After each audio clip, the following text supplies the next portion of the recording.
waatahay dhegeystayaal idaacadda Star FM codka gobolka Waqooyi Bari barnaamijka hogaanka bakada ay soo dhageysateen dhegeystayaal imikana waa fatwadii bisha barakeysan ee Ramadaan Sheekh Maxamuud Maxamed Shibli oo markaas stuudiyo labaad dhegeystayaal ugu sugan wuxuuna marka hore inoo soo jeedin doonaa sheeqeena arrimo ku saabsan bisha barakeysan ee muxaadaro ku saabsan dhegeystayaal bisha barakeysan dhegeystayaasha qeybaha dambe ayaan fursad u siin doonaa bal aragtida dabcan su'aalahooda ku aadan sheeqa ay weydiinayaan fadlan dhegeystayaasha waxaan ka codsanayaa in ay su'aalaha macquul gal ah ee dhanka Facebook ay soo dhigtaan iyo dhanka fariimaha gaaban sidoo kale dhanka wicitaanada ma ahan su'aal sheeqa mar hore la soo weydiiyay in haddana dib ugu soo celisaan sheeqa u daa haddii aad su'aal qabin dad kale waxaa jiraan barada aad ka mashquulinayso oo doonayaan inay sheeqa su'aal weydiiyaan fadlan waxaan ka codsanayaa dhegeystayaasha inay su'aalaha imika meel ay ku sii qortaan si markaa dhow fursadahan u siino si waadix ah ay u sheegtaan su'aalahooda sheeq ay ugu bandhigtaan eber 7 eber 2 3 5 eber 9 eber 7 8 eber 1 eber 5 1 eber 5 haddii mashquul lambaradaas ay noqdaan hadhow qeybaha dambe muxadarada kadib fariinta gaaban aad ku soo dirsan kartaa dabcan su'aashaada waa 229 eber 229 eber waana mid bilaash ah lacagna kaama go'ayso laakiin su'aalahada ha noqdaan kuwa markaas macquul gal ah soo koob su'aalaha fadlan imika sheekhan telefoon ay ku wareejinaa mikrofoonka sheekhi بسم الله الحمد لله والصلاة والسلام على رسول الله وعلى آله وصحبه وعلى ما بعد السلام عليكم ورحمة الله وبركاته كلمتين waxaan rabaa inaan ku tilmaamo maanta dadka bisha Ramadaan loo ogol yahay inay afuraan iyo waxa laga doonayo markay afuraan kadib guud ahaan qaybaha dadka inay afuraan loo ogol yahay waxaa lagu soo ururin karaa inay yihiin 7 ama 8 dadka inay afuraan loo ogol yahay marka sababta loogu ogolaaday ay afurayaan aad ku salayso waa 2 qaybood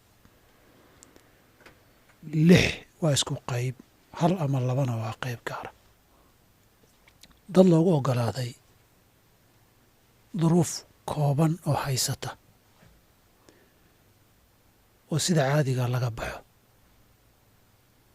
laakiin waqtigaa bisha Ramadaan ku soo aaday ama qayb ka mida baa duruuf kooban oo ama soonkii ka hor istaagtay dhinaca sharci ahaan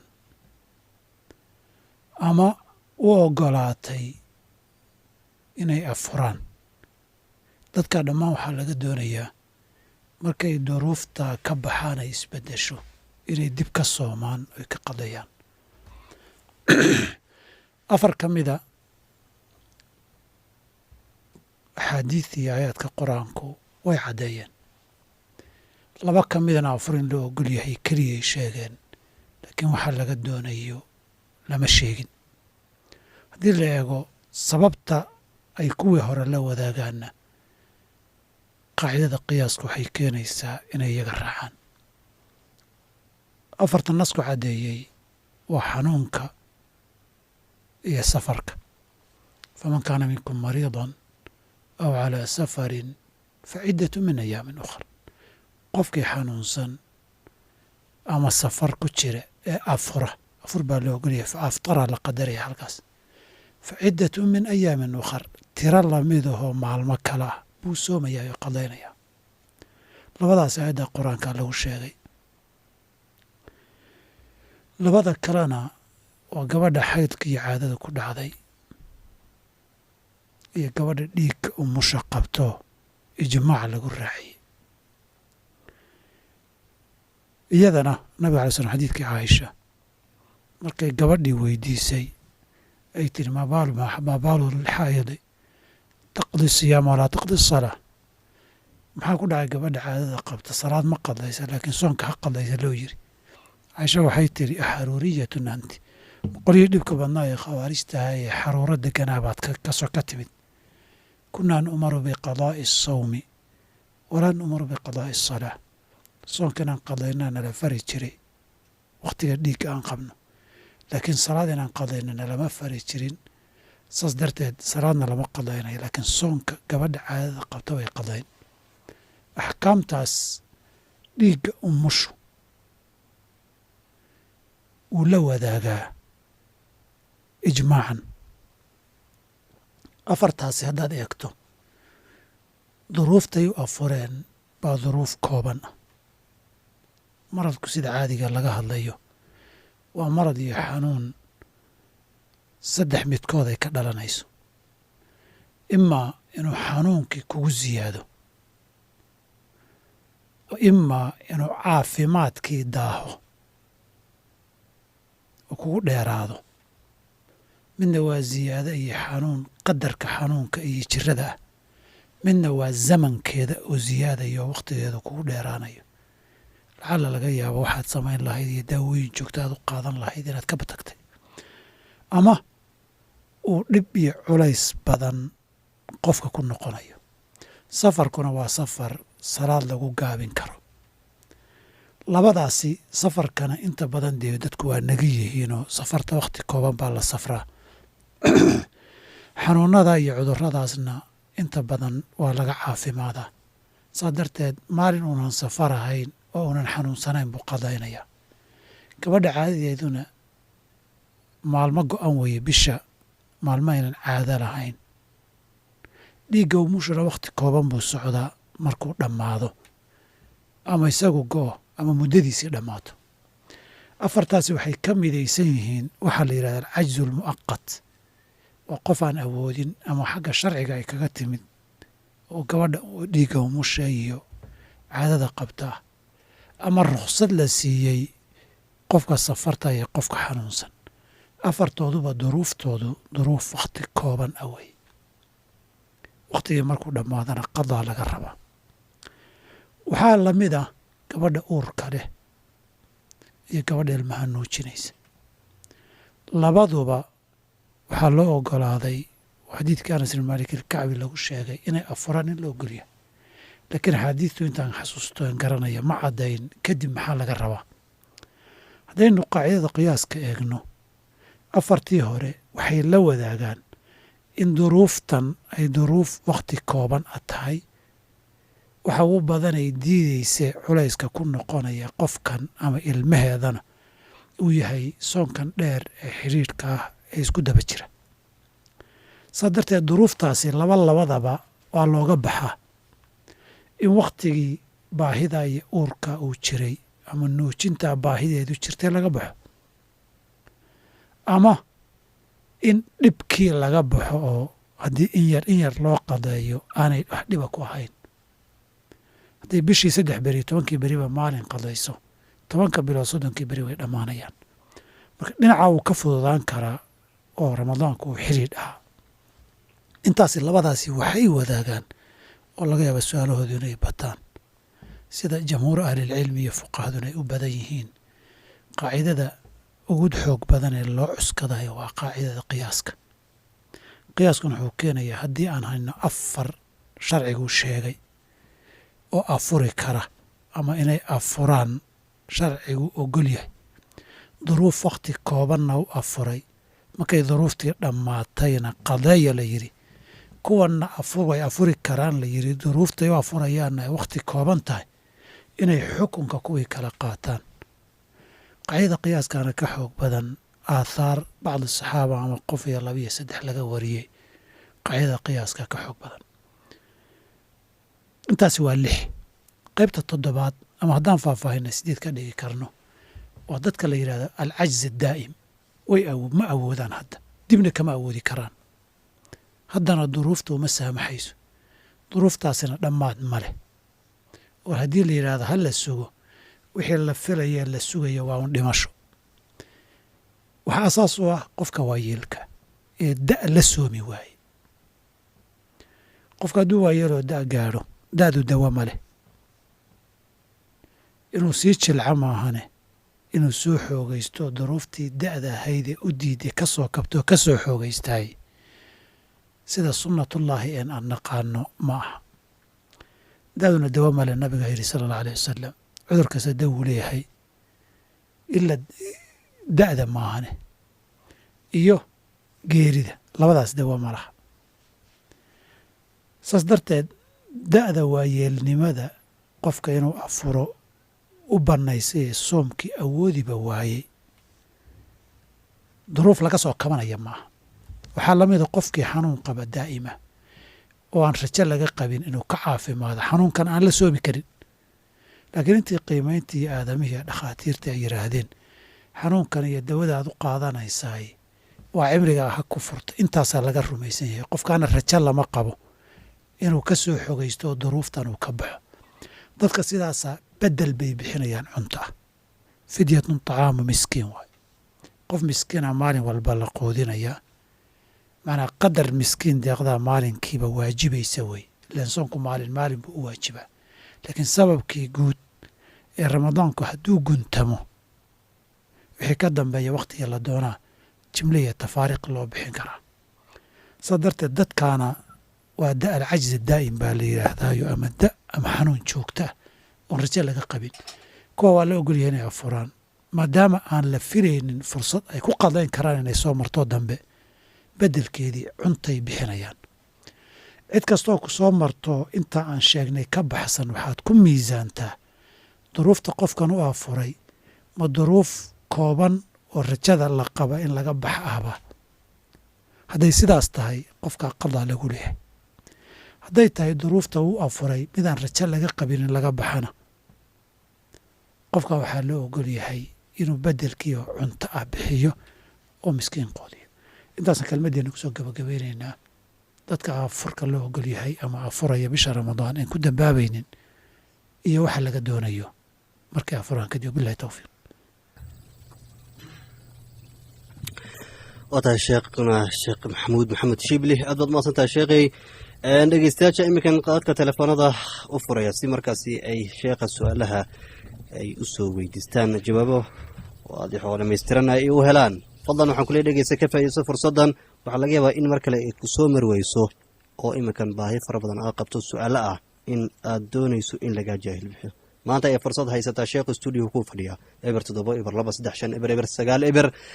eber 7 dhanka fariinta gaabanna waa 229 eber fariimaha gaaban qaybta dambaan fiirin doonaa laakiin iminkan dhegeystayaasha dhanka wicitaanada dhegeystaha warqadka ku jira fursadda star FM barqa wanaagsan soona dhawow magacaaga wacalaykum salaam waraxmatullahi wabarakaatu salaam ya sheekh shibli ka qaaday waxa weeye walaalo arrinta waxa weeye waa tilayr masaajidda lagu tukan hadda 60 ka koraysa maxay ka qabtaa diinta markaas taarintaas sababta guryaha ku tukanaa guryaha masaajidka tukanaa masaajidka aadna akhrisan hadda masaajidda waa la ogolyahay Nairobi hadda joogin laakiin masaajidda meelaha kale waa la ogolyahay inaad ku tukato soo maaha laakiin masaajidda waxaa la yidhi waqti go-aan baa la siiyay dad badan lama rabo dad yar waa tahay waan arki doonaa su-aashaada sheekh dabcan oo u dhigi doonaa laakiin dhegeystaha kale qad ku jira star FM alow السلام عليكم وعليكم السلام ورحمة الله وبركاته ولا السؤال شادو أبا يجي السلام يا ديك الشيخ خير ربنا الله في أبشر وإسلامك من غيرك أبشر قال يا لم سؤال يا رب الشيخ أنا ويديو لا بس سؤال يا رب الشيخ أنا ويديو خير بدنا إليه هالسيو سؤال صغير حتى قف ويل أو هذا كهر أو مستحضر دمرك والدة معناها عمل عذر أو عذر والدة إنت كده حي كده على هذا العرض ذي الدواوين يقران وإحنا صارت وعافي ما دي مستحيلنا أشمعها لكن سيده هرايو داما معناها هذا دركوا حسا لكن مستحيل تمام أو سيده رقصه بدنا نشتري ما مسوق مثلا أو هذا صونكم الأولية هاي هيجي لك قطع مثل بعد الحين هاي إذا فيديو شيء فأنا ماما أو ويل زي ده ما لكن وحنوسن هاي أو عذر كان لها وريح أو مجلس عمل أي قطع مركا haddii laga bixiyo fitida maxay ka qabtaa ayadan oo macnaha laga bixiyo soonka mid ahaan looga bixiyo abshir aad baad umahadsan tahay waa tahay sheekha uma dhigi doonaa laakiin dhegeystaha kale qad ku jira star FM halow magacaaga walaal halow star FM wacalaykum salaam waraxmatullahi wabarakaatu soo dhawow barqa wanaagsan su-aashaadu aji jeelle شيخنا السلام عليكم وسلام دمانتي أي شكرا قصة وقعت الدولة السيدية تي بشدة هي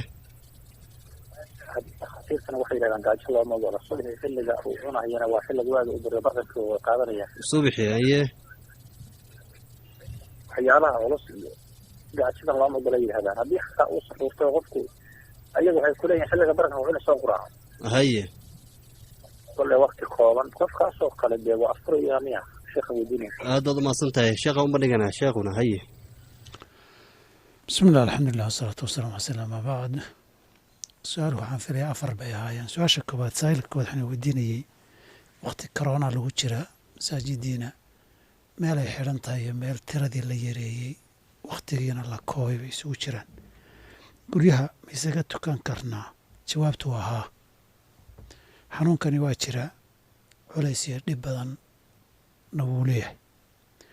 markay xanuunadaasu kala jiraan qofku haddii uu ama naftiisa uga baqayo ama isagaba in la taabtay oo dadka uu saameeyo uu ka baqayo, horta shakhsi ahaan jamaacada wuu ka hadhi karaa, iyadoo jamaacadu dadku tukanayaan asbaabta looga hadhi karay ka mid tahay.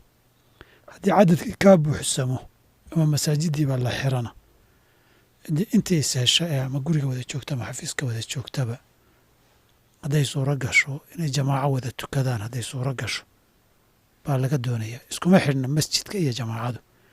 xaafadda inta joogtaa jamaaco wada tukan karta, inta shaqada wada joogtaa jamaacada mar walba isdhex ordayaa shaqashaa jamaacada wada tukan karta, sida hadda idinka stuudiyaha Star FM oo kaleeto.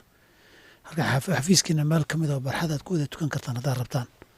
marka jamaacana gurigana waa lagu tukan karaa, bannaanna waa lagu tukan karaa, masaajidkana waa lagu tukan karaa. cudurdaarada jirana waa cudurdaaro salaada jamaacada looga hadhi karo.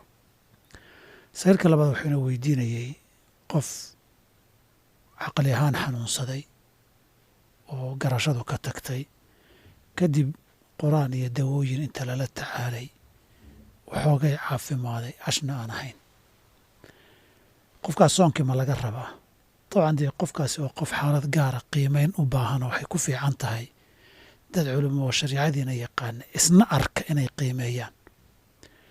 laakiin dee waayo waxaanan garanaynin waxaan la leeyahay sidii ma wada aha, ma wax marmar ahba mise ma aha, wax marna uu roonaanayo marna lagu dhacayaa, oo xukumka junuunul mutaqatica fuqaada u yaqaanaan, caqli tagga marna imanaya marna tegaya. ma si ahaan baaba aan garashadiisu waynan u taam ahayn, intee bay la eg tahay? waa xaalad gaar ahoo inta qiimeyn gaar miisaanka caqligiisa jooga lagu sameeyo, qadarkii takaaliifta iyo waajibaadku fuuli lahaayeen si guud ama mararka qaarkood ma gaadhay mise ma gaadhin, buu qofkan gaarka ah cid culamo aragto oo qiimayso oo tidhaahdo u baahan yahay. oo isaga gaar dee uma xukumi karo xogtiisa in la xaqiijiyo qofkana kale u baahan yahay. laakiin si guud haddii qofku mararka qaarkoodna caqligu tegayo, mararna uu soo noqonayo, marka uu joogo soonkiina waa laga rabaa iyo cibaadaadkii, markuu tagana laguma laha. hadduu isla maalinta dhexdeeda mararna caqligiisu maqnaanaya mararna joogayana, marka soonku bilaabanaya niyaddeedii hadduu la yimaado maalinta dhexdeedaoo marmar uu yar baxo, soonkiisa waxba uma dhimayso. haddii garashadiisu garasho uu wax kala soocayo, waajibaadka lagu leeyahay garan karayo, waxaan iyo wanaaggii iyo xumaantii kala garan karaya uu yahayna, guud ahaan takaaliifta iyo waajibaadku way fuulayaan. hadduusan halkaa gaadhsiisanayn, xukunka qof waalan buu qaadanayaa. daba qofkani waa heerkee dadka la joogaya culammada meesha la joogta ay xaqiimeeyaan. su-aasha saddexaad waxay ahayd qof dumaroo mari xanuunsan oo daawo qaadanaysa, ma garanayo inay waayeel tahay ma lagu daray mise laguma darin. waxay ku xiran tahay xanuunku 3 mid hadduu noqonayo qofku wuu afuri karaa. saan kelmaddii hore ku soo sheegnay, 1 in haddii uu afuri waayo xanuunka waqtigiisu ku dheeraanayo, ama hadduu afuri waayo oo soomo xanuunku ku sii kordhayo oo ku badanaya qadarkiisa, oo ku weynaanaya xanuunku, ama isaga ay dhib badan ka soo gaarayoon xanuunka ahayn oo jirkiisii iyo dacfi iyo tabardarriya dhib badan ka soo gaarayo, waa furi karaa. kadib haddii xanuunkaa dawada uu qaadanayo uu leeyahay wakhti rajaynaya inuu ka caafimaado, wuu iska sugayaa. haddii ilaahay caafiyana markaasuu qadaynayaa. haddii aan rajo saasa la qabinna cuntadii iyo fidyadii baa laga bixinayaa, saan kelmaddii horeba ku soo sharaxnay. hadda waayeelku dabcan dee haddii waayeelnimo uusan laba qadayn karin jiraan dee xanuunkii iyo waayeelnimadii baa isugu darmaday oo fidyaa la bixinayaa. su-aasha afraad waxay ahayd ee ugu dambeysay qof daawada t b-ga qaata gaajana looma ogola la yiri wakhtiga barqadiina qaadanaya.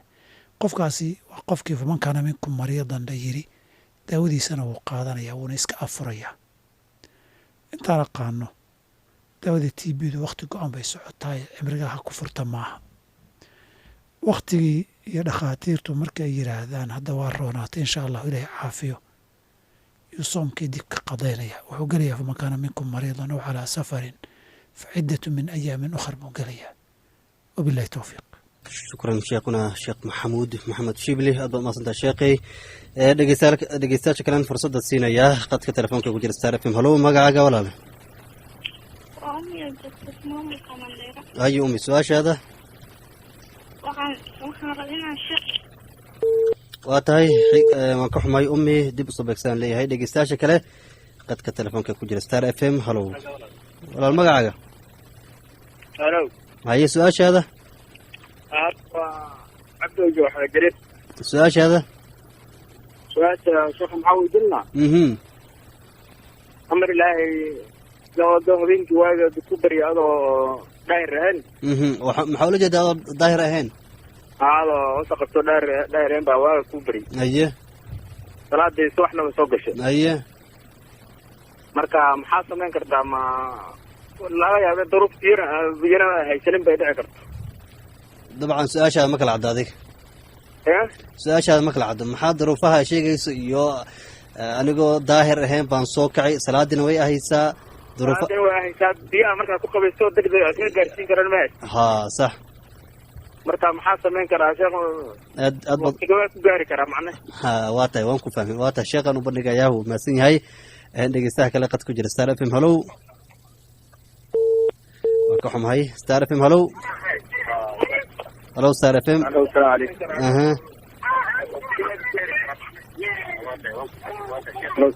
walaal fadlan raadiyaha ka fogow markaad su-aasha aad doonayso inaad sheeqa weydiisid fadlan waxaan kaa codsanayaa si qurux badan qiimo badan inaad marka hore nagu soo qaabishid adigoo markaas naga xishoonayo laakiin raadiyaha iyo caruurta ha nagu agdheereen fadlane. star f m. halow halow star f m. walaal magacaaga su-aashaada. walaalku salaam adi sheekaba haye waa cali oo kasoo wacay magaalada wajeer. sheekh waxaan weydiini adoo janaabiyo habeenku isku janaabi alafu biyo qabowna isku qabaysan kar biyaan ay qabow inuu roob da-ay dhulkana aad qoyihayo meel loogu gabagabaysanayo jirin derbi maku gabaysan karaa. midda labaad su-aasha labaad sheekh waxaan weydiini adoo bil ramadaan joogo sawirka ma iska qaadan kara haddii sawir iska qaadan maxaa dembi ah maxaana iga imaaday. waa tahay star f m. halow halow halow salaam calaykum. wacalaykum salaam waraxmatullahi barakaatu. haye su-aashaada. waa mushaar xasan oo joogo raamo bahasha oo joogo gacanta. haye su-aashaada. su-aashayda laba su-aal ogaan qaba. haye horta qofkii aqool asugoo sooman dhahaya oo naclada badinayo oo waxaa naclada alla kusuuday ijaasa iyo nacladii oo kaleeto dhahaya soonkiisa maxa soo gaaraya. okay su-aasha kale. su-aasha ugu horeysa waa su-aasha labaad. haye qof maalin hooyaday oo kaleeto ayaa neef qabta markii maalinta okoberd u kale ay soontaba oy afur la gaaraaba waa qabanayo bahasha neefta kusoo doodaysa markay afurto. haa sax marka oo kaleeto ma jima laga bixin karaa oo soonka salaad ma weli karaa. marka labada su-aal ogaan qaba. shukran aad baad umahadsan tahay sheekha un bandhigaa sheekhuna. bismillah alxamdulilah. waxaan filayaa su-aaluhu waa 5 laakiin 2 isku dhow. qof wuxuuna weydiinayaa adoon biyo haysanin waagu wuxuu kuu bariyey adigoo janaabo qaba biyana ma haysatid salaadiina waa la gaadhay maxaad samaynaysaa. su-aal labaad baa wuxuu ku daray ama biyaad haysataayo way qabow yihiin bannaankiina ciid ma laho roob baa ka da-ay waa qoyan tahay gidaarka ma ku gebagabaysan kartaa. waxay ka midaysan yihiin marka inuu waagu u bariyay isagoo janaabo qabo, midaan biyo haysan ee midaan biyo haysta laakiin ku qabow yihiin, ciiddiina qoyanta. haddii qofku uu waagu u bariyo isagoo janaabo qaba, salaadiina la soo gaadhay, inuu tahaaro qaato waajib bay ku tahay. tahaaro qaadashadaas hadduu biyo haysto uu ku qabaysan karana waa mudnaanta koowaad uu ku qabaysanaya. hadduu waayo ciidduu ku boodhaysanaya ama ku gebagabaysanaya. haddii suu sheegay biyuhu ay qabow yihiin, inuu gebagabaysta waa loo ogolyahay. biyo haddii la waayana naska qur-aanka lagu sheegay in la gebagabaysanaya. falam tajiduu maa'an fatayamamuu saciidan طayiban. hadday biyuhu qabow yihiinna nabigay ka sugantay calayh isalaatu wassalaam, ciidan uu meeluu diray baa waxaa hogaaminayay camr ibn alcaas. habeen qabow bay janaabo ku dhacday, biyihii buu ka cabsaday, kadib uu iska gebagabaystay, dadkiina waa tukiyey. markay soo laabteena nabiga loo sheegay alay slam, nabiga wuxuu yidhi maxaad saa u samaysay? wuxuu yidhi waxaan xasuustay biyahana waan ka baqay, qowluhu tacaala walaa taqtuluu anfusakum ina allaha kaana bikum raxiimanna waan xasuustay. nabiga waa muusooday oo waa ka aamusay, taasoo aqbalaad iyo ogolaansho ahayd. haddii biyihii la waayo ama ay qabow noqdaan oo lagu qabaysan kari waayo, ciiddiina ama la waayo, waa dhici karta ciiddana in la waayo, amaba ay qoyan tahay. haddii uu heli karo qofu derbi meelaha lagu nool yahaa kala duwane ciid iyo leh, derbigaasuu ku gebagabaysanayaa. hadduu waayo, qofku diyaarad buu saaraan karaa, tareen buu saaraan karaa, meel derbiyo wada mutuneeluu joogi karaa oon ciidba lahayn. way dhici kartaa meelaha waiting area iyo ayaboodyo inuu joogo oo meeluu ku qabaystaba aan lahayn. sababa ka dhacdaba hadduu biyihii ciiddii labadaba waayo, sidaasuu salaada ku tukanayaa. laa yukallifu allahu nafsan ilaa wuscaha. tahaaradu waa shardi. shuruudda salaada iyo arkaanta tiirasheeduba qofkaan awoodin way ka dhacaan oo cafis bay noqdaan.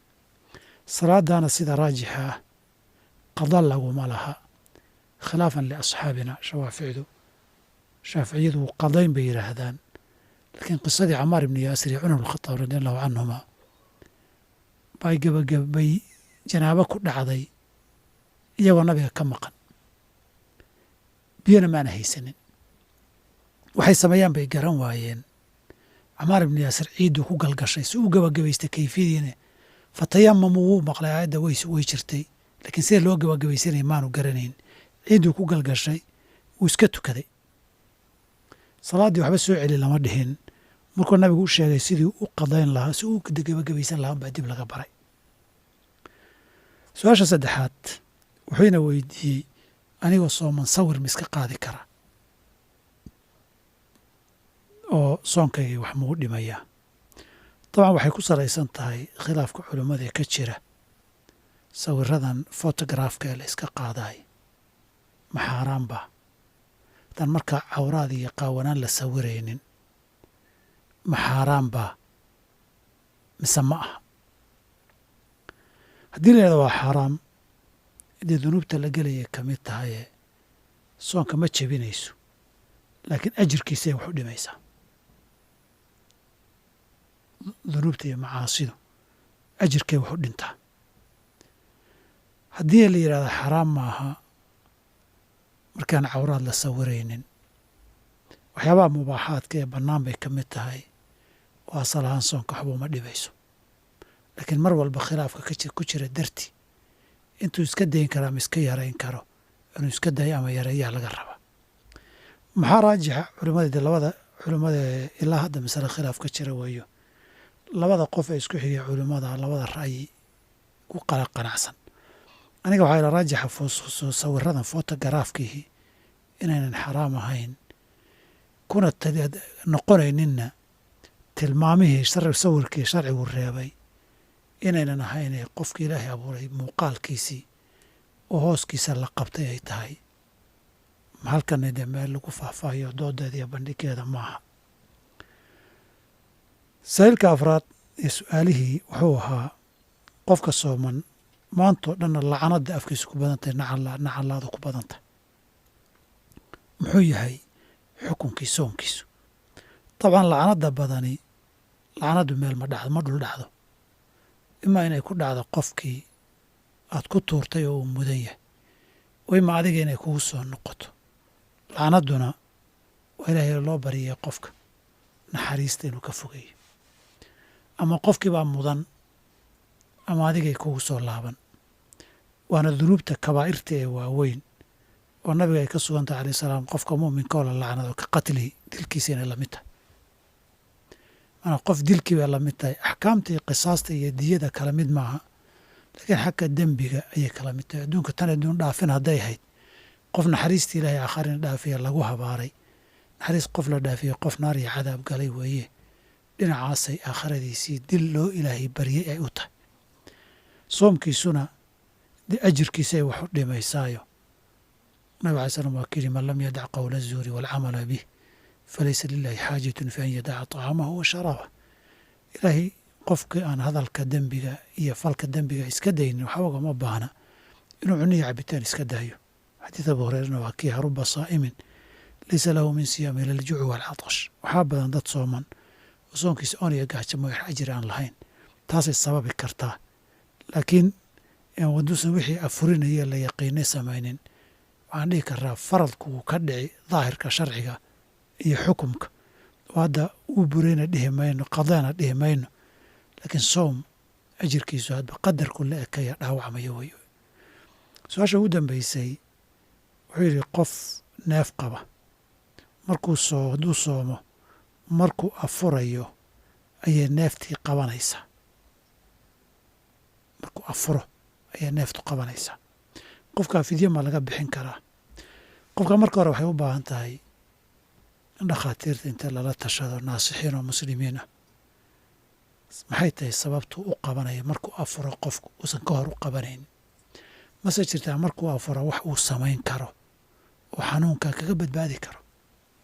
mase isku xiran yahin haddii xal kale la waayo qadarkai xanuunkay qabanayana wax mashaqo iyo dhib badan ku ah uu yahay, qofka wuu afuri karaa intuu xal kale oo uu ku soomi kara ka helayo. wabilahi towfiiq. waata sheekh dhanka farinta gaaban hal dhegeystaan u fiirinayaa. wuxuu leeyahay Yusuf just explain verse 26-27 surat Isra regard to the waste of wuxuu leeyahay extravagance. dabcan wuxuu ka hadlaa dhegeys wuxuu leeyahay sheekh waxaan ka codsanayaa aayadda 26 iyo 27 ee suuratul Isra in markaas kaga hadlayso waa extravagance loo yaqaano ama waxyaalaha israafka dhaafka dadka u isticmaal. laakiin aniga wuxuu leeyahay waxaan ugu badan bisha barakeysan ee Ramadaan in markaas cuntooyin xad dhaaf ah markaas laga hadlo.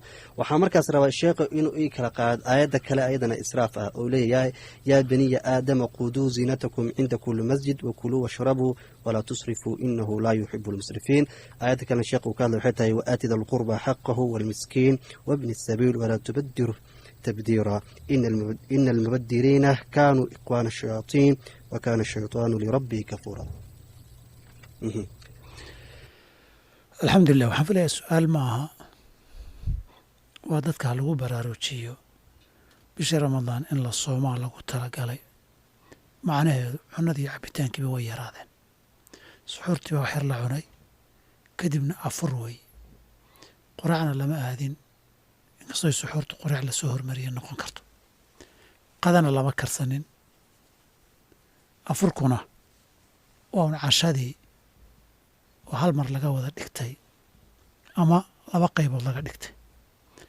bisha ramadaanna caafimaad badan baa ku jira jirkaasi gaajada uu gaajoonayo. dhakhaatiirta Nairobi oo mar la kulmay wuxuu igu yidhi qofka bini aadamka jirkiisa wuxuu ugu difaac adag yahay markuu sooman yahay, oo jirka dhanba iyo difaacaadkiisu ay heegan ku jiraan. cuntada in la badiyo waxay ahayd biilka iyo kharashku inuu yaraado ka xaafad ahaan iyo guri ahaan waxa la cunayo laakiin haddaan la yaraynaynin dhinaca masaakiinta iyo dadka baahan loo leexiyo israafku ramadaan iyo khayrkiiba waa xaraam ramadaanka cunooyinkaa la qobayo la daadinayana dad badan baa qatan waxay ku afuraan aan helin saa darteed ilaahay inta laga baqo cuntada daadinta ha laga daayo qofku wuxuu cuni karo baahidiisana daboolayana ha isticmaalo wixii intaa ka badanna ama maalkiisii u kaydsaday ha noqdo ama maalkiisii oo baxayo dad baahan iyo meelo khayra uu ku bixiya ha ka dhigo bilahi towfiiq waa tahay aad baad masantaa sheekh bal dhegeystayaasha kale qaadka telefoonadaadan fursadda siiya iyagana star f m halow magacaaga waa ku salaamaya haye walaal adee sheekh waan islaam waa kaa qaadnay su-aashaada anoo sooman xerbad ma qaadan karaa sheekh weydii sheekha mar hortaasi ka jawaabay laakiin dhimal haddana waa kugu celin doonaa laakiin su-aalaha munaasabka sheekh inaad weydiisaan waa walaal magacaaga haye machakos waa tahay soo dhawow countiga machakos su-aashaada sheekh waxaan weydiin lahaa halo waa ku maqlayaa saaxib su-aashu waa tahay ka gudub star f m halow su-aashaada saaxib السلام عليكم. وعليكم السلام ورحمة الله وبركاته. شيخ waxaan weydiin lahaa adoo suxuuranin khafur soomi kartaa star f m halow السلام عليكم. وعبد الجيب علي إيمان ودي يعني su-aashaada sheekh waxaan weydiinayaa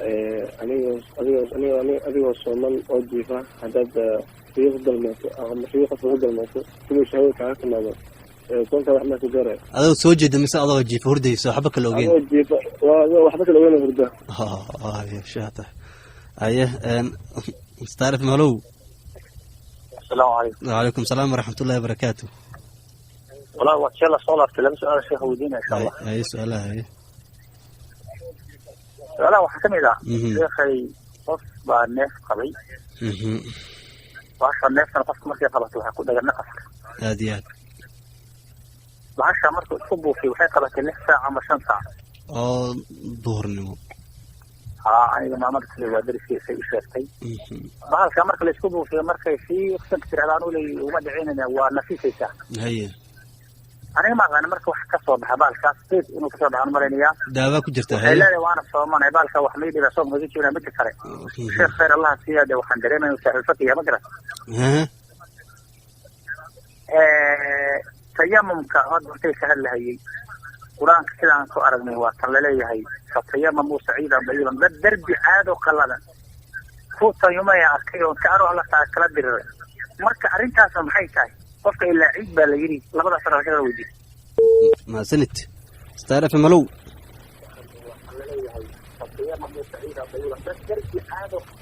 أيوه هلو أيه.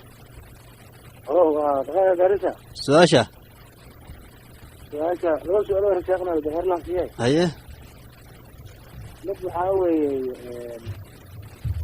وحاوي walaalka waa مثلا gurigii hore saa fura oo guri qurux badan buu dhashay saafii bawda hore oo jumaal iska dhiga gurigii hore iska dumay guri kale oo dhistay miya macnaha bawda hore iska jumaal iska dhiga marka macnaha isii baan guri aan ku dhistay marka uu siiyay awarka cunir ka hore intaan ku silna awarka ha cuno hayo ana walaalka atoo maqana qaato guri aan ku dhistay marka taas waa maxay soo gaaraa يعني ما كحد مية ما كحد واكحد وركع من يرى أنا ما كحد أيه هذه هذا مركا يمكن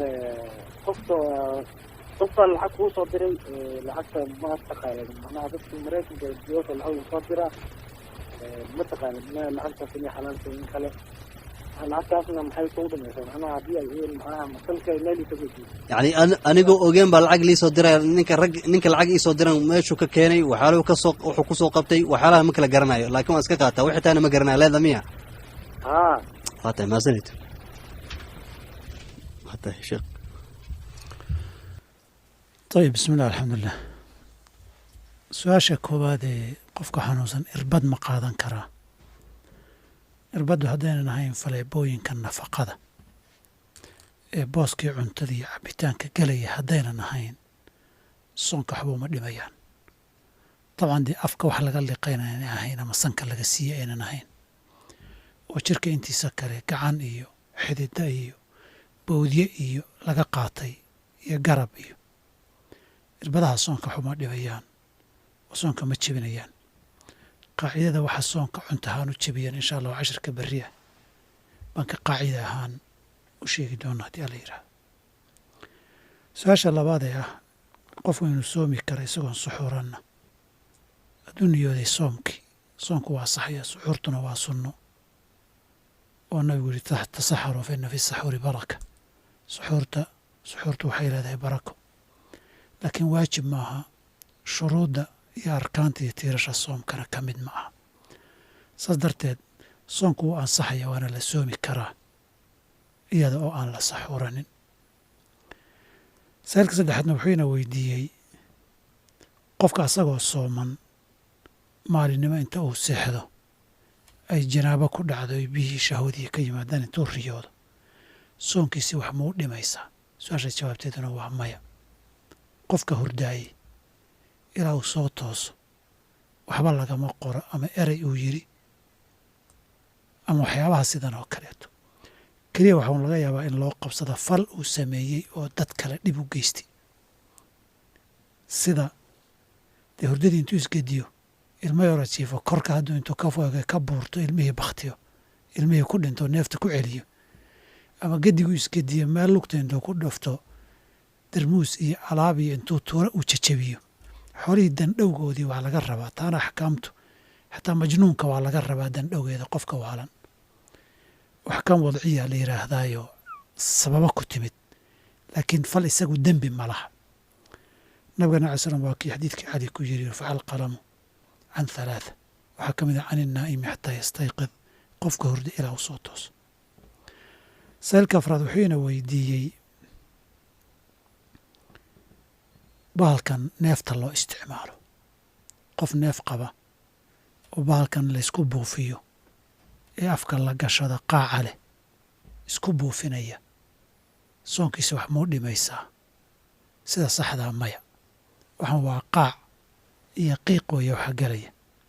qiiquna iyo hawadaaba haddaad intaad istaagto afkaadu dhigatood hawada inaad cabta isku daydo soonkaga waxba uma dhimayso. iyadana insha allah berri qaacidada waxa jebiyo soonka waxaan jebin baan ku kasig faahfaahin doonaa. laga yaabana haddaan xasuusanno isagaba tusaale inaan u soo qaadanoon ku qeexno. sa'ilka shanaad wuxuu leeyahay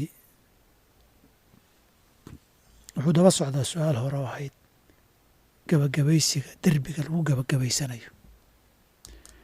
aayadda ilaah yidhi fatayamamuu saciidan tayiban. saciid tayiba maxaa looga jeedaa?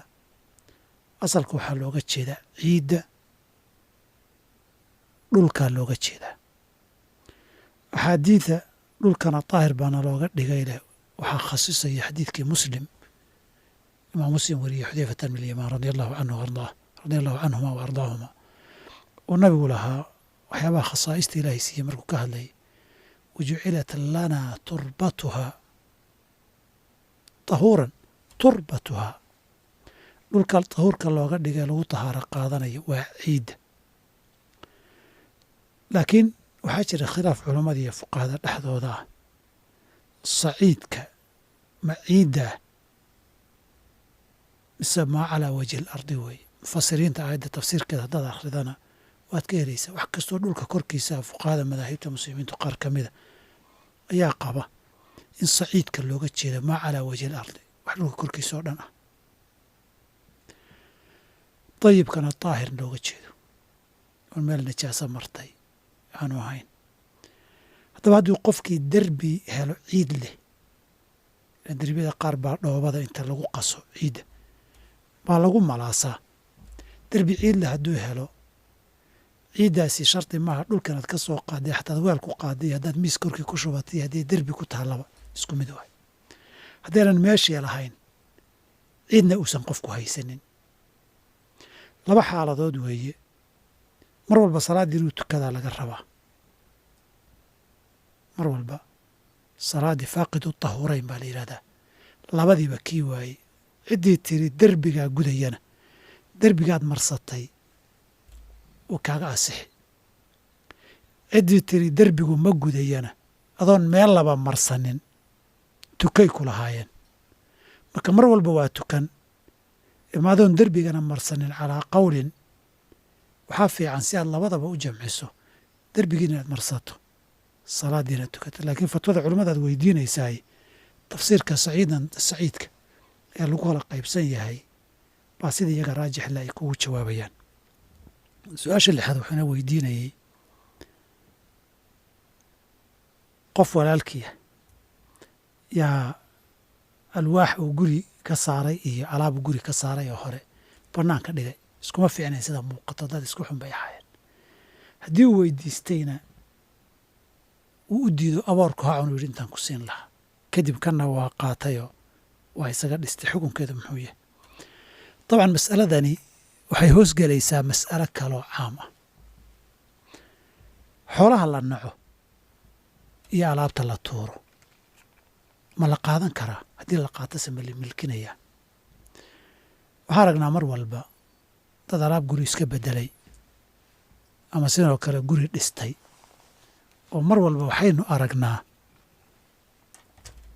alaab bannaanka soo dhigaya alaabtii oo la qaadayo ama qashinka in lagu daro loogu talagalay ama waxaan arkaynaa reer meel ka guuray oo alaab laga guuray ay taallo xoolaha reera guuray oo xoolo isaga tegay baad arkaysaa waxaa dhici karta magaalooyinka in la helo gaari qof meel intuu dhigay uu isaga tegey ama uu u tabar waayey waa la qaxayey gaarhigii shidaalkii baa ka dhammaaday uu iskaga tegay uu isaga qaxay markaasoo kale badanaa qofku xoolahan raja xooluhu ka qabo ama uu raba inuu suga maaha xoolaha saasoo kaleta al amwaalu saa'iba baa la yidhahdaa xoolaha la tuuray qofkii qaataa iska leh qofkana markii uu nacay ee uu tuuray xukmu daalla bay noqdeen xoolo baadi ee xukunkood bay qaadanayaan haddaba alwaaxdani hadday sidaa ahayd wax la iska tuuray adigunbuu kugu xumeynayay isagu rabitaan iyo rajo uusan ka qabin hadday ahaayeen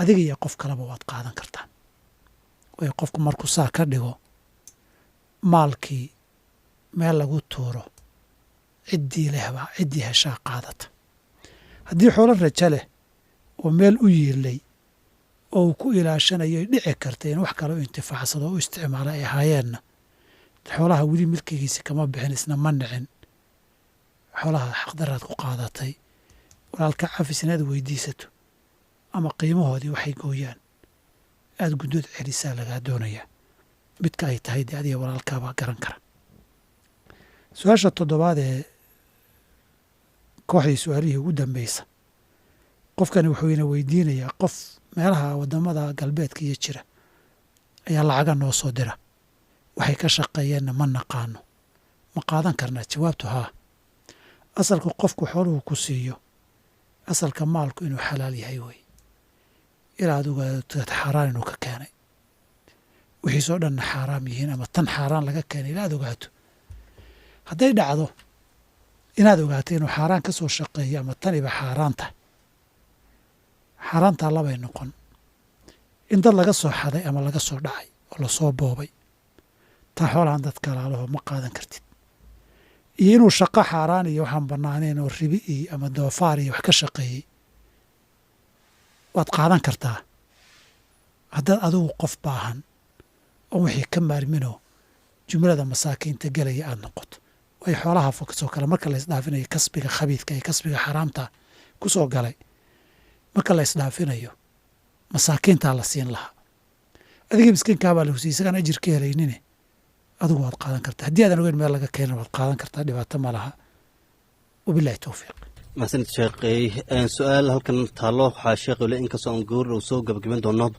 fatwada bisha barakeysan ee ramadaan sheekh maxamuud maxamed shibli sheekh dhegeystaan wuxuu leeyahay waxaa kenya ka dhisan nidaam inkastoo ay ka baxsan tahay mawduuca laakiin in badan ayuu ku soo celceliyey dhegeystahan wuxuu leeyahay waxaa kenya ka dhisan nidaam la yidhaahdo taqwa sacco oo bixiyo adeeg deyn ah. tusaale ahaan qofka wuxuu lacag deynta ah qaadan karaa oo keliya markuu uu jiro 12 bilood. haddii uu awoodi waayo inuu bixiyo lacagtaasi loogu talagalay inuu bisha ku bixiyo wuu iskaga bixi karaa, lacagtiisana waa loo celinayaa. bil kasta wuxuu akoonta ku shubanayaa ugu yaraan 2,000 oo shilin, wuxuu raacinayaa 200 oo shilin oo service fees waxa loo yaqaano. sanad marka ay lacagtaasi gaardho waxa uu markaasi qaadanayaa 3 jibaar lacagtii meesha u taalay. marka uu qofka galayna wuxuu markaasi bixinayaa lacag registration fees loo yaqaano, caadiyan markaasi u degsan. qofka markuu uu qaato lacagtaasi in yar ayuu markaasi iskaga bixinayaa, isagoo lacagtii lagu lahaana markaas uun bixinayo oo aan shilin ku darin ama ka dhimaynin. arrintan ribo ma soo hoosgelaysa ayuu leeyahay dhegeystaan. alxamdulilah, masalada taqwa saako iyo deynta laga qaato wax badan baan ka akhriyey. dadkeeda maamulka iyo mas-uuliyiinta ugu sarreysana waa la fadhiistay. waxaa u baahan oon weli ii bislayn basantajka dadka laga qaadayo ee hadba lacagtu markay kor u kacdana kor u kacaya, markay hoos u dhacdana hoos ula dhacaya. saas darteed su-aashaa kama jawaabi karo weli. basantage maaha, laakiin si aan basantage ahayn bay lacagtu u kala badataa. qofkii milyan qaadanaya iyo qofkii 500 qaadanaya iyo qofkii 100,000 qaadanaya way kala lacag badan tahay. shaqada la qabanayana ma shaqada la qabanayaa kala badan mise shaqadu waa intii. shaqadu intii haddii ay tahay, xoolahan la qaadayo ma kharash expenses baxay baa la baxayaa lagu daboolayaa mise faa'iidaa laga samaynayaa. halkaa way halka aan weli aanan ka boganin garashadeeda. saa darteed weli qadiyadda taqwa saako aniga iima bisla oo xalaal iyo xaraam ma dhihi karo. halkaasaana waxoogay weli mugdi iga jira. bilahi towfiiq. aad baad mahadsan tahay sheekh. su-aashan assalaamu calaykum waxay leedahay sheekh waan salaama. marka hore cirbad maan isku duri karaa si ay caadada iyo iga istaagto bisha barakeysan ee rabadaanna aan u dhammaysto? su-aasha kale dhegeystaan wuxuu leeyahay sheekh waan salaamayaa, dhanka fariinta gaban. assalamu calaykum. wuxuu weydiinaya sheekha qof bukaan socod ayaan ahay. wuxuu leeyahay mar ka gudub dhegeystaasi su-aashiisa. dhegeystayaasha qaar waxaa muudaa inay su-aalaha soo celcelinayaan. su-aasha assalaamu calaykum, magacayga waa xaajow sheekh cabdilla. waxaan markaas salaamaya sheekh martida ku ah barnaamijka sheekhu.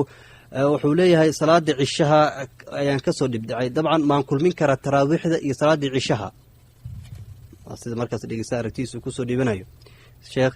dhagaha ayaan dabcan ayaa xanuunayaan, waxaana ka imaadaan dhacaankaasna waxaan u adeegsadaa suufkaasi iyo dhacaankaasi. ma jirtaa wax saameyn ku imaan karo soonkeyga? shukran. bismi illah, alxamdulilah. waa 3 su-aalood baan u malaynayaa. su-aasha koobaad waxay ahayd gabadhu daawooyinka lagaga hortago ama joojintiiya ka hortaga caadada ma isticmaali karaa bisha ramadaan? jawaabtu waa haa. waxna waa talo, waxna waa bannaanaanta. gabadhu ama irbad ha noqoto ama kenin ha noqdo ama wax kale ha noqdee way isticmaali kartaa. ama hadday xaj iyo cumro u socoto ama bishii ramadaan u soo gelayso way isticmaali kartaa daawo lagaga hortagaya dhiigga caadada. laakiin shardiga ku xiran keliya wuxuu yahay inayna khatar caafimaad lahayn. saa darteed waxaan kula talinaynaa inay aaddo oy tashi la samayso dadka dhakhaatiirta ah, gaar ahaan dhakhtarka qofka ee gaarka ee duruuftiisa caafimaad la socday, ama isaguba in dakhtar kaloo aamin intuu uga warbixiyo. waa laga yaabaa dawooyinka la isticmaalayana way kala duwan yihiin, dadka duruuftooda caafimaadna way kala duwanta. saa darteed nooc ay isticmaalayaan iyo siday u isticmaalayaan si ay caafimaadkooda u ilaaliyaan ama hadhow dhiiggii intuu khalkhal ka gala salaadahooda iyo waxoo dhan ay waswaas uga gelin waxaan ku boorin lahaa dhakhaatiirta inay la tashadaan laakiin muhiimaddu waa inaan caafimaadkooda khatar ku ahayn su-aasha labaad waxay ahayd cishaha iyo taraawiixda ma isu geyn karaa jawaabtu haddii aad ka wado dad taraawiix tukanaya cisho ma ku xidhan karaa jawaabtu waa haa oo imaam sunno tukanaya adoo faral tukanaya waad ku xidhan kartaa imaam faral tukanayana adoo sunno tukanaya waad ku xidhan kartaa faral iyo sunno waa la isku xidhan karaa oo hadday tahay ma la jamcin karaa marka aad leedahay hadday tahay ujeed su-aashu salaaddii cishaha ragcadahoodii ka taraawiixaan haddana ma u tirsan karaa maya qofka salaatuleylkiisu waxay bilaabataa salaadda cishaha wixii markuu tukada wixii ka dambeeya qofkii horey u tukadana hore uu bilaabi karaa qofkii cishihiisa dib dhigana cishaha ka horna salaatuleyl ma tukan karo salaaddii cishuhuna salaatuleyl ma noqoto waa farad salaad waajib a wey saa darteed cadadkii ragcada iyo taraawiixda sunnada inaad tukata ay rabta waa salaatuleyl salaatuleylna bacda salaati alcishaa iyo fariidada marka la tukada kadib baa la tukan karaa bilahi towfiiq su-aasha saddexaad wuxuu leeyahy qofku dhegta ayaan suuf gashadaa duruufo caafimaad darteed suufkaasi ma waxbuu u dhimayaa soonkayga jawaabtu maya soonkuna suufkaana waxba uma dhimayo waxaa lagu tifqiyaa lagu dhibciya dhagahuna iyo goojooyinka loo isticmaalana soonka waxba uma dhibaan marka wabilahi towfiiq waa tahay star f m halow magacaaga alo asalaamu calaykum wacalaykum salaam waraxmatullahi barakaatu waa deeq geedi hirowle ma garan su-aashaada su-aal shalay waa la ii sheegay nin kalaan rabaa marag inaan ka dhigto la ogeysiiyey waxaan ku idhi laba ruux oo wax usa dhalin oo isbataa beer isku haysta shalay waa kuu sheegano malaynaa saas su-aale ay ku kala buskeeda ma aqaane labadii nin baa dhimatay labadooda qole baa beerta isku haysay oo beer baa la isku haystaa beer baa la isku haystaa dadkii lahaana way dhinteen labadii nin oo la dhahayn way dhinteen laakiin beerta milkigeeda maamada alheeda layidhi ninkan xoogu lahaa beerta cariidii u qardeeyey oo maal geliyey tanna dhulkii bay laheed oo marka ay qabsatay qardadiina alleeda ninkaasaa lahaa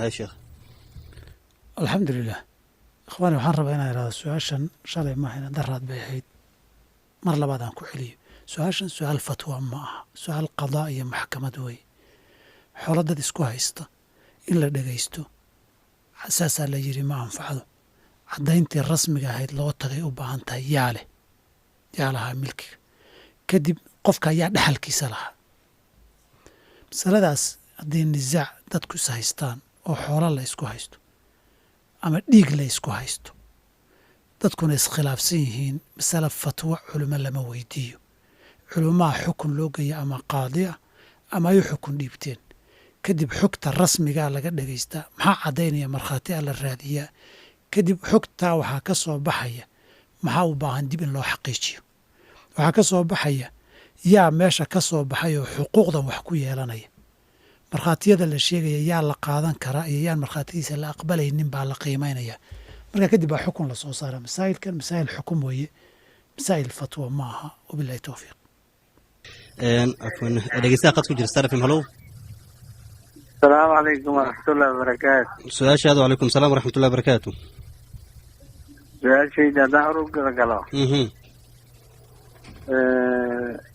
waktiga afuraadka haddaan kadib dhaco anoo maxamed saacadna aan haysanin haddaan kadib dhaco wax ma ii dhimaysa aadaan ma jira miya meesha joogto macnaa meel aan aadaan joogin dowr cidle aanoo joogo haddaan kadib dhaco afuraadka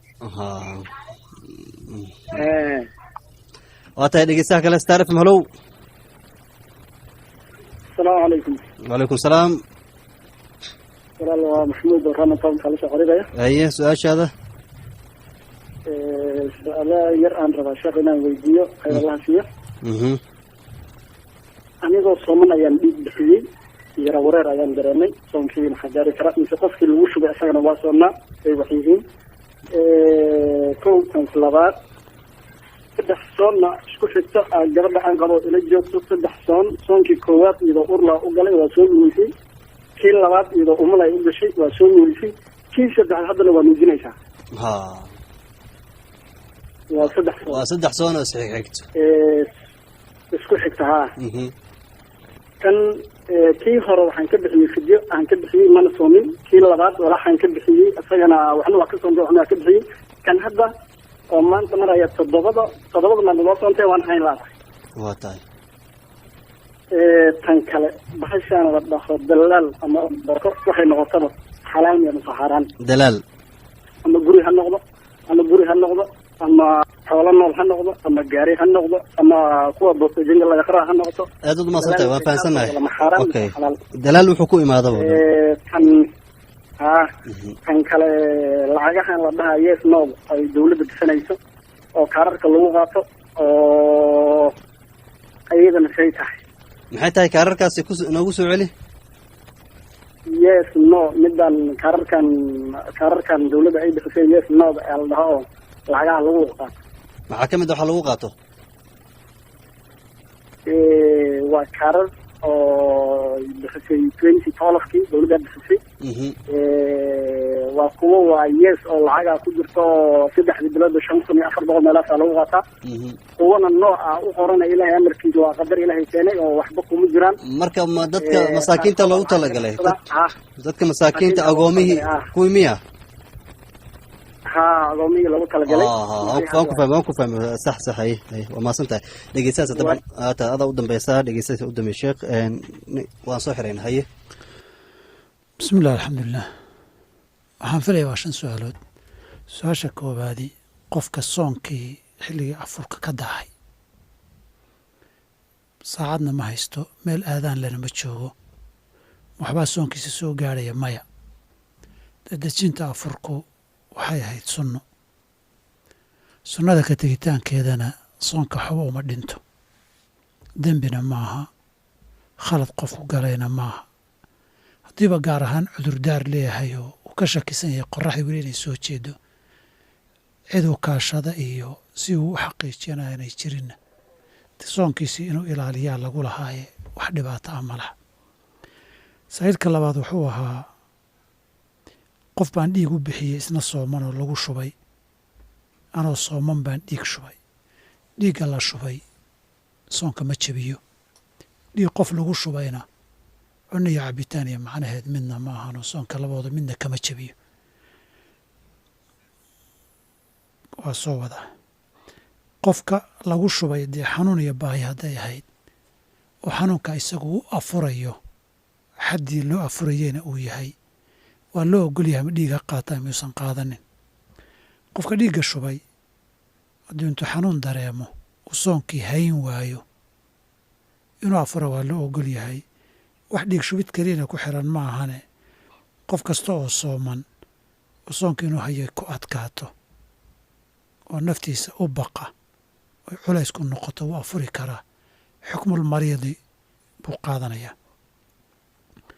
saalka saddexaad wuxuu leeyahay xaaskiisa uur iyo xilli ay tahay iyo xilli ilma nuujinayso 3 soon ay ahayd kelmadda horraanteedii baan ku soo sheegnay gabadha qadaa lagu leeyahay fidye ma aha soonka qadahaana waa la dayacaayo waa la qadayn karaa waa la soomi karaa gabdhaha soomaaliyeed soonka bisha ramadaan markay soo galayay xasuustaan 10 bilood iyo 11 bilood ee kale waxba lagama soo qaado waana waajib saaran oo qofku inuu iska guda laga doonayo qofku waxaa laga yaabaa inuu 7 iyo 10 beri oo xiriiro ramadaana soonkeedu ku adag yahay laakiin 10kii maalmoodba maalin kuma adka dadka inta badani haddaan xanuun kala jirin iyagoo uur leh ama nuujinaya soonka qadaha way awoodaan wayna samayn karaan inay in yar u soomaan gabadhu 10kii beriba maalin ha qadayso haddii ka badan awoodana 5tii beriba maalin ha qadayso sanadkan 2 bilood bay soomi kartaa 60 beri bay soomi kartaa hadday 10kii beri 2 ay soonto 10kii beri hal mid hadday soontana 30 maalmood bay 10 bilood ku soomi kartaa marka soonka ha la qadeeyo laakiin soontii qada lagugu leeyahay ramadaankii markuu soo galana laleeyahay uur baan leeyahay umul baan ahay ramadaankii markuu dhammaadana aan laba xasuusanaynin waxba laga soo qaadaynin markii ramadaanka la soo galo wadaadada lagu soo ordayo laleeyahay ramadaan baa igu soo galay 11kii bilood wuxuu shaqaynaya ma fiirinayo nayo soonku waa waajib arkaana islaamka ha la qadeeyo gabdhuhu way awoodaane halmaanka iyo dayacaadda bisha ramadaanka ee laydinku leeyahay ka daayo bilahi towfiiq dilaalka xukunkiisu dilaalku waa bannaan yahay haddii runta la sheego ama waxaan la dilaalaya laga been sheegin ama labada qofba intaad dilaalayso aadan intaad kala qariso u been sheegin qofkaad dilaal ka qaadanayso waa qof isaga aad u khidmaynayso khidmadaad u khidmaynaysayna aad wax kaga qaadanayso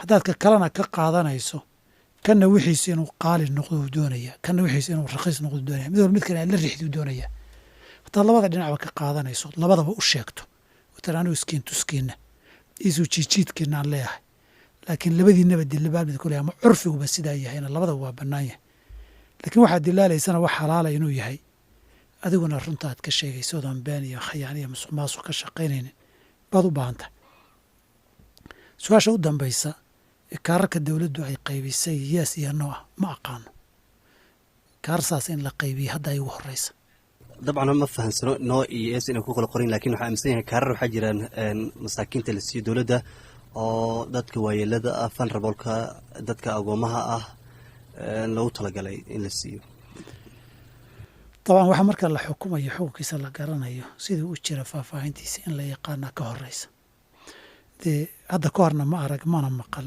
shuruudooda iyo waxa lagu bixiyeyna meella kamaanan aqriyin marka su-aashaa mar kale maahane hadda xukunkeeda ma garan karo maqalkeedaaba hadda igu ah dabcan waxay dowlad bixinayso shuruud baa lagu bixinayaa shuruuddaa marna waxay u noqonaysaa dadka la siinayo marna qaabka loo isticmaalayo xukunka sharciga ee laga dhihi karana in labadaa shuruudda ee qofka la siinayo iyo sida loo isticmaalayo shuruudda loogu talagalay in la ogaado baa xukunka lagu garan karaa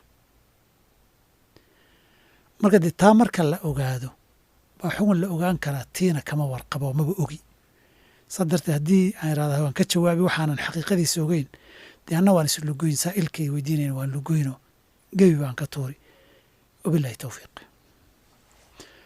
alxamdulilah qolkay ugu dambeeya waxaanu dhihi lahaa bisha ramadaanka